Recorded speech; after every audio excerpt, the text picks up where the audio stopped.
Alhamdulillahi Rabbil Alamin. Wassalatu wassalamu ala ashrafil anbiya wal mursalin wa ala alihi washabihi ajma'in. Bismillahirrahmanirrahim. Assalamualaikum warahmatullahi wabarakatuh. Saya akan berkongsikan kepada anda semua tentang kehebatan istighfar.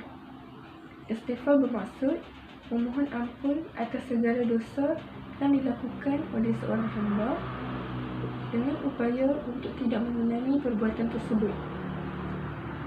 Baiklah, sebagai manusia biasa, semestinya kita semua tidak pernah lari daripada melakukan kesilapan dan dosa.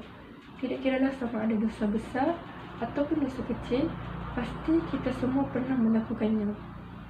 Oleh itu, sebagai hamba Allah yang bertakwa dan takut kepada azabnya di akhirat kelak, kita perlu sentiasa memohon keampunan daripada Allah, iaitu salah satunya dengan cara memperbanyakkan istighfar kepadanya, supaya segala dosa-dosa kita dapat diampunkan oleh Allah Subhanahu Wa Taala, insya-Allah.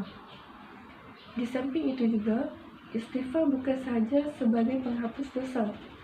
Dalam hadis Rasulullah SAW bersabda, sesiapa yang sentiasa beristighfar, maka Allah akan menjadikan baginya setiap kesusahan itu pasti ada jalan keluar. Setiap kesempitan itu pasti ada cara mengatasinya, dan Allah juga akan memberikan kepadanya rezeki daripada sumber yang tidak disangka-sangka. Lihatlah betapa baiknya Allah kepada kita. Walaupun kita manusia seringkali melakukan kemungkaran, kemaksiatan dan sebagainya, tetapi Allah tetap memberikan bantuan kepada kita. Allah tetap membantu kita, dan malah Allah juga memberikan kita nikmat yang berbagai-bagai. Syukur, Alhamdulillah. Dan selain itu, dengan istighfar juga kita akan merasa lebih tenang, kerana apabila kita beristighfar, kita akan banyak mengingati Allah. Dan bila kita mengingati Allah, kita akan merasa lebih dekat dengan Allah. Jadi kita akan merasa lebih tenang apabila kita berada dekat dengan pencipta kita. Dan